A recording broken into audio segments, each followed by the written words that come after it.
and we are raising a glass or two to spring with floral scented wines. And wine expert Natalie MaClean joins us now with some of her selections. And I always think of, you know, if I taste a wine, I'm like, oh, I will taste like green apple or pineapple. Right. I never think about flowers. I know, and it's not just wine geek speak or poetic fancy, right? Wine has a wonderful chemical structure that actually mimics some of the floral notes in the flowers. And of course, there's the winemaking artistry. So it's actually helpful to, associate different wines with different flowers. So that's what I've done today. I've brought 6 wines and 6 different types of flowers. And does it depend on where the wine is grown, like the climate or the soil? It does. That have a factor to it? Both flowers and grapes. Yeah. They're profoundly impacted by where they grow, their terroir. Absolutely. Okay. So let's start off with champagne, shall we? Okay. So I brought the Piper-Heidsieck champagne. And the classic pairing, of course, is roses. Okay. Whether you're gift giving or just smelling the champagne, it really has these delicate aromas of rose petals, and sometimes you'll get freshly baked bread, brioche, that sort of thing. But I really find the rose petal comes through. Okay. And that's in what you smell. Does it come through in what you taste as well? Yes, a trick that I teach my online course students is that, you want to swirl the wine, warm it up, swallow it, and then breathe out through your nose. It's called the retronasal because you're warming up the wine. Shall we try that with the next one? So what's this absolutely. one? Okay, so this is the Gießen Sauvignon Blanc, and it's new on the market. It's from New Zealand, and I would love you to try that before I tell you what the bonus is about this wine, but I'm associating it being a nice, strong, robust Sauvignon Blanc with peonies, which are very bold in their color and flavor.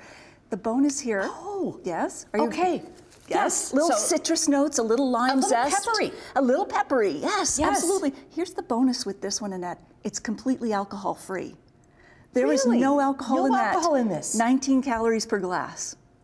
Isn't that amazing? To that, yes. Yeah, and I think, alcohol-free wines are being so well made these days that we don't need to talk about them as a separate subject. No. I really think that when we're buying wine, we should be getting those with and without alcohol. Whether it's to pace our own consumption or for entertaining. No, that's great. Designated drivers, those who don't partake. Yeah. Yeah. So think about that then the next time you see somebody with a glass that you assume has alcohol in it. Exactly. It might not. It might not. Okay, what's the next one? Okay, this is the Marianissen Riesling from Niagara. It's a beautiful wine. Riesling, of course, is very aromatic. Give it a try. Yes, absolutely. And with Riesling, I associate it most closely with magnolias. Really the spring flower. Oh, very nice. Isn't it pretty? Yeah. So these are the magnolias right here.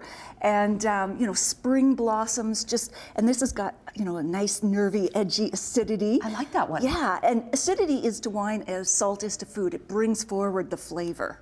Yeah. Okay. So it'd be great with so many dishes, diver scallops, in a butter sauce. I mean, it's just got so much versatility. Are you listening to this, Paul? Chef Paul is in the other set just fixing things up right now. Okay, we've got about a minute left. Okay. So what else do we have here? So we've got the Viognier from Bellaterra Vineyards, also in Niagara. Viognier is very aromatic, so I've associated with lilacs, the purple lilacs. So beautiful. Ginger chicken would be nice with this. And then I want to make sure we also, yes, please give it a try, get in the 2 reds here.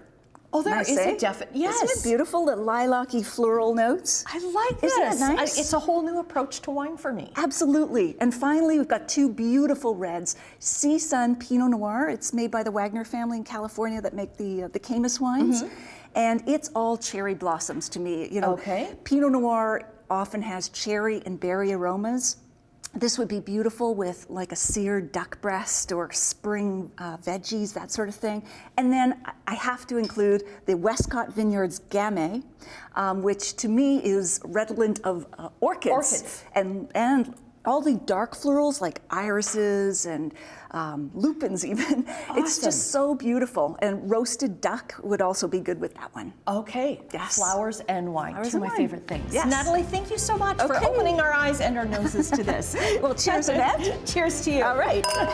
Ooh, nice sound.